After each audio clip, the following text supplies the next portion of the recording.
Proposta ela vem justamente para democratizar o ensino. Tudo bem, pessoal? Bacana aqui a gente estar nesse espaço para falar positivamente de algum político, né? Os políticos, infelizmente, estão aí num território um tanto podre e a gente, quando vê alguém se destacando positivamente, não pela podridão, mas por aspectos enobrecedores, a gente fica aí feliz. Eu vou comentar trechos da entrevista, vamos lá. Mas as crianças, em especial, estão em fase de aprendizado, de formação intelectual, e elas não podem ser levadas a acreditar que uma única visão de mundo é a correta. Então, pessoal, não é exatamente isso que a gente quer? Multiplicidade de opiniões, de apoio às divergências, enfim, liberdade para cada um ter a sua opinião, contra a lavagem cerebral, contra essa doutrinação malévola em sala de aula e colocando as questões, ensinando as crianças os vários ramos, as várias correntes do pensamento político e não focando em um só. Vou perguntar para o deputado se ele acredita que existe, que essa prática acontece nas escolas. Acredito que o deputado parta da premissa que sim. Opa! Coloca em questionamento se existe e não dá espaço para o deputado confirmar a existência dessa doutrinação. Então, eu já sinto um cheirinho um pouco torto, um pouco esquisito do jornalista. Eu já sentei no banco de escola do curso de pós-graduação, Filosofia Política, na PUC São Paulo, e sei que existe. Eu vi, com esses olhos aqui, com esses ouvidos, eu vi e escutei. Não tem essa conversa não, meu amigo jornalista. Existe sim, e já acompanhei a educação dos meus filhos, tem livro aqui que eu vou mostrar, tem provas da existência dessa doutrinação ideológica, na sua esmagadora maioria é a doutrinação marxista, que tem nas escolas. Independente se Marx é bom ou ruim, essa é outra questão. Eu acho Marx ruim, né? Negativo. Mas essa é outra questão. Você tem que apresentar Marx, tem que ensinar para os alunos. Agora, é diferente ensinar Marx e vender Marx, ser um marqueteiro de Marx e nem expor o outro lado da moeda. Não fala de Mises, não fala de Hayek, não fala de Friedman. Não, essa turma não existe, você não quer nem saber Burke, então nem pensar. Então, essa é a questão, você colocar um só ponto e ainda vendendo esse marxismo, toda essa situação aí, como sendo a grande panaceia cósmica, a última bolachinha do pacote cósmico das soluções sociais. Essa é uma questão importante. Então, pessoal, e depois o repórter passou a palavra para a pessoa, uma senhora que está fazendo contraponto ao Marcel, que é vinculado ao Partido dos Trabalhadores, e ela fez toda uma lambança, envolveu a questão racial no meio e tal, e depois só lá na frente volta a palavra para o Marcel. Defender um partido em sala de aula. Há relatos estarrecedores que a gente recebe de muitos estudantes que não querem aparecer, né, que mandam pela minha página no Facebook, nas redes sociais. A gente está começando agora uma campanha para que alunos, pais e mesmo professores também informem sobre práticas de doutrinação ideológica e de partidarização dentro da sala de aula, para que isso venha a público. Algumas pessoas daqui a pouco vão querer realmente dar os seus nomes, mas há aqueles que não têm essa vontade porque temem inclusive ser prejudicados depois em sala de aula.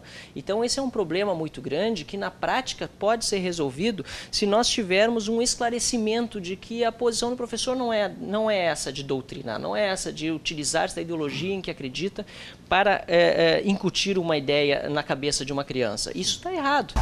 Pois é, Marcel, não só está errado, como está muito errado, na minha opinião, e você faz muito bem de apostar suas fichas e colocar sua energia neste projeto de lei.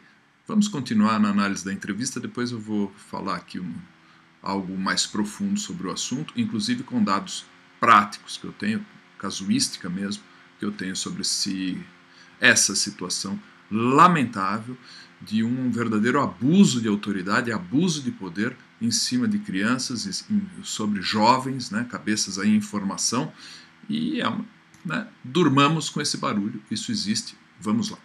Que o professor não vai se aproveitar da audiência cativa dos alunos com o objetivo de cooptá-los para uma corrente política, não vai favorecer nem prejudicar os alunos, né, na hora de dar nota, por exemplo, em razão das convicções políticas ou ideológicas, não vai fazer propaganda político-partidária em sala de aula. Há relatos, recebemos e-mails, inclusive, de professores dizendo para votar no candidato fulano de tal porque vai ser melhor para o futuro. Isso o professor não pode fazer numa lista de e-mails para alunos, não pode. Bom, Van Hatten, isso para mim é óbvio, não pode e não pode mesmo. Agora eu vou fazer um corte aqui dos seus argumentos favoráveis ao seu projeto de lei. Vamos escutar um pouquinho aí os argumentos contrários aí da professora. Selecionei algumas pérolas para a gente comentar. Vamos lá.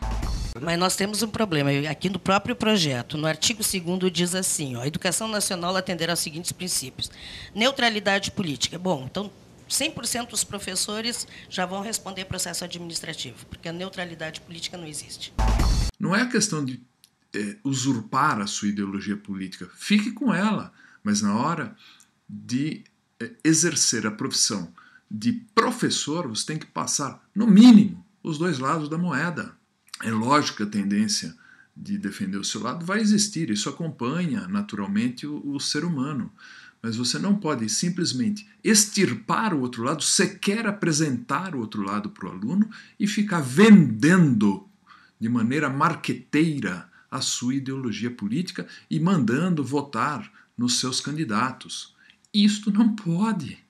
Isso a senhora, como petista, ou seja, como uma pessoa filiada a um partido, deveria saber melhor do que ninguém. Neutralidade ideológica, desculpe. Neutralidade ideológica não existe. Não tem. Ou tu tem uma ideologia, tu não tem ideologia, não existe. Perdão, professora, é neutralidade política do Estado. Não, aqui, e não eu do estou professor. lendo o que está aqui no projeto, e a gente sabe, um projeto de lei, quando projeto é... junto aqui, eu estou vendo exatamente Exato. Do Estado, e não do professor. Neutralidade política, ideológica e religiosa do Estado. O Estado não tem camiseta partidária. Bom, pessoal, vamos ver como a professora se comporta agora, porque ela caiu do cavalo, né? Leu mal a situação aí do projeto de lei. É óbvio que o Estado não tem que ter nenhuma camisa partidária. Inclusive, me lembro muito bem que o partido da professora aí, PT, Partido dos Trabalhadores, que está envolvido em escândalos de corrupção de natureza muito suspeita e muito preocupante, né? Mas não vem ao caso agora. O que vem ao caso é que o PT, logo no primeiro mandato do ex-presidente Lula, ele colocou a estrelinha do PT, o símbolo partidário, nos jardins do Palácio do Planalto. Eu me lembro muito bem, não esqueço não, o que significa colocar o Estado como mero serviçal do partido. O partido, nesse caso, é colocado acima do Estado, o que está completamente errado. Parece que a professora não tem clara essa compreensão que realmente o Estado deve ser neutro. E agora ela caiu do cavalo no argumento, né? Foi completamente desmoralizada. Tenho certeza que para frente ela vai apelar e começar com falácias de toda a natureza. Mas vamos ver. Não é do professor. Não, o professor não tem neutralidade política como nenhum de nós aqui temos. Eu quero lhe dizer o seguinte, que eu sou professora de português, então está mal feito o projeto. Eu já lhe disse isso. Xi, pessoal, falácia da autoridade, né? Com quem o senhor pensa que está falando? Sou uma professora de português. Minha querida, você interpretou mal o projeto, assume, né? Assuma este equívoco, fica mais bonito, fica mais elegante, mas parece que não é assim que está rolando, né? O nível começou a despencar. Posso pegar um aspecto prático para a gente tentar entender? Bom, as manifestações, as últimas tivemos contra a presidente ou presidenta Dilma, algumas pessoas levaram, por exemplo, a bandeira da ditadura. E eu sabia que ia rolar isso aí. Falei, avisei do repórter, né? Já lá de trás já sabia que isso ia rolar. Quer dizer, mais uma mentira. Eu estava nas manifestações, tanto do dia 15, depois na subsequente.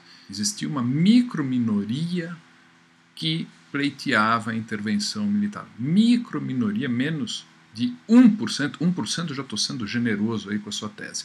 E é típico de gente que gosta de torcer os fatos, transformar a exceção em regra. Esse é o exemplo típico. Não havia isso, 99% das pessoas não tinham essa bandeira, e você pega, pinça um e coloca essa exceção como sendo a regra geral. Realmente a professora tem muitas. Não é. E não tinha muitas pessoas pedindo ditadura, não era isso. Eu via intervenção militar, uma micro-minoria pedindo, a esmagadora maioria pedia uma intervenção civil, pelas vias institucionais, constitucionais, da legalidade, é isso que se tinha. Então, a história, não, muita gente pedia, dava a impressão que a maioria estava pedindo ditadura, volta de regime militar ou coisa parecida. Que papelão vocês estão fazendo, invertendo os fatos, na minha opinião. É isso aí. Na verdade, foram muitas. Não. Precisa ser muito poucas. Para começar. Acabar com o Paulo Freire. Eu lembro muito, estou passando as imagens. Não, acho que está sendo exagerado aqui. Mas eu só quero respeitar, deputado, a pluralidade que a professora está querendo dizer, de ideias que a gente tem hoje no dia a dia, a gente convive.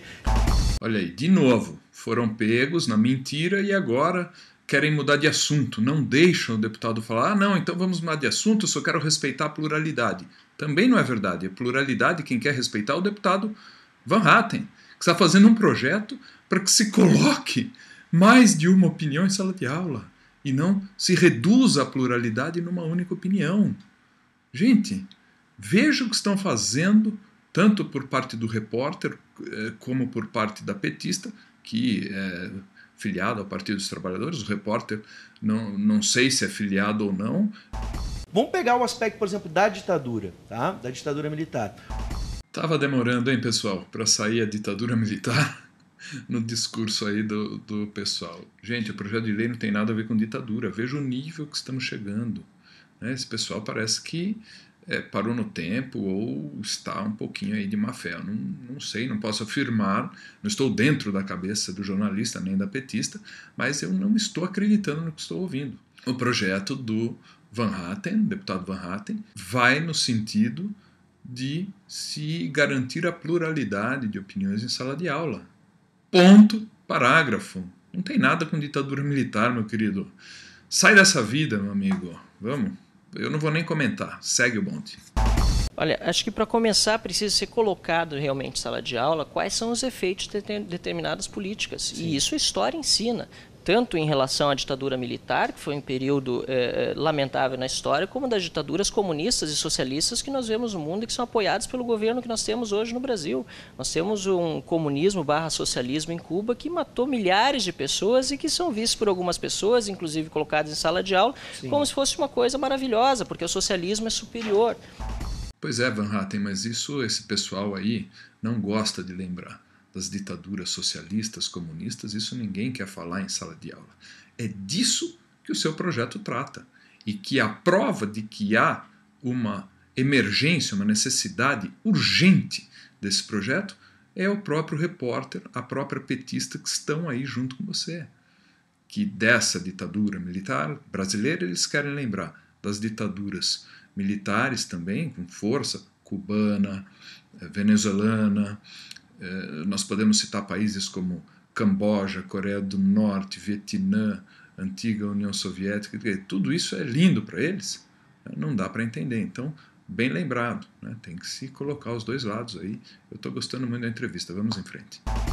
Né? Ou fotos de Che Guevara dentro de livros de história dizendo como se fosse um grande líder, quando na verdade foi um sanguinário que inclusive Che Guevara confessou Sim. que ele fuzilou pessoas. E nós vemos pessoas utilizando-se disso dentro da sala de aula, professores dizendo que isso há relatos que a gente recebeu Sim. dizendo isso. Depois desse momento a entrevista começa a ficar pouco interessante, começa aquela discussãozinha, mas isso, mas aquilo, regime militar. Eu vou fazer um resumão geral. Cortei todo o resto da entrevista. Quem quiser, pega lá no YouTube a entrevista toda e assista. Professor não pode ser doutrinador ideológico de crianças ou de adolescentes. Não pode. Adulto até, eu dou um desconto aí. Não deveria também, mas enfim, né? O cidadão já na fase adulta não tem uma mente mais tão tenra, tão influenciável assim. Ou não deveria ter, pelo menos. Então, essa questão, né? O professor não pode ser doutrinador ideológico. Os valores, quem fornece esses valores é a família, não é a escola. A escola é um coadjuvante na formação de valores, né, na oferta dos valores para os alunos. Ela tem que dar instrução, ensinar e tal, mas não pode excluir a família na formação dos valores da criança.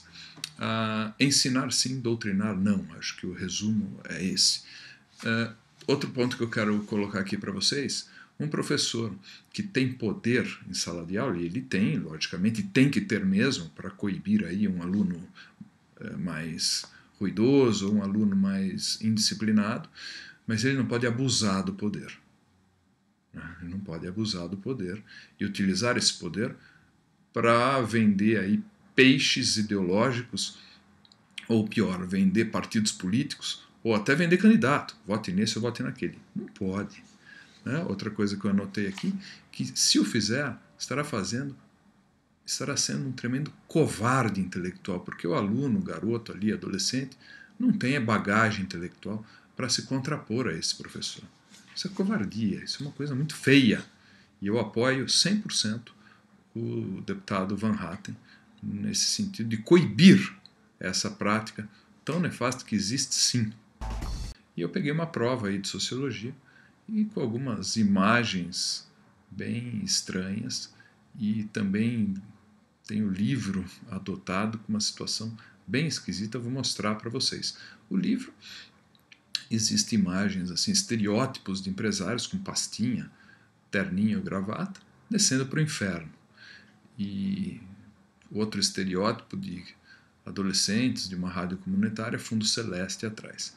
E na prova também achei uma postura infeliz, caí na prova das crianças, uma foto que saiu no Facebook do Plínio, né, do PSOL, a professora puxou de lá e colocou na prova essa imagem que vocês estão vendo aí, empresários sendo carregados por funcionários, ele bebendo champanhe, coisa, como se ele fosse um vagabundo, né? A questão é essa, mostrar o empresário como um vagabundo. Isso é uma questão muito triste na nossa cultura, e eu passo aí para a reflexão de todos, e fica a questão, né? Fica a questão, essa coisa que não existe, existe sim. Esse é o meu depoimento aqui, a minha opinião pessoal sobre o assunto. Existe e é grave. Bom, pessoal, o vídeo debate e opinião vai ficando por aqui. Espero que vocês tenham gostado. Até a próxima. Fui!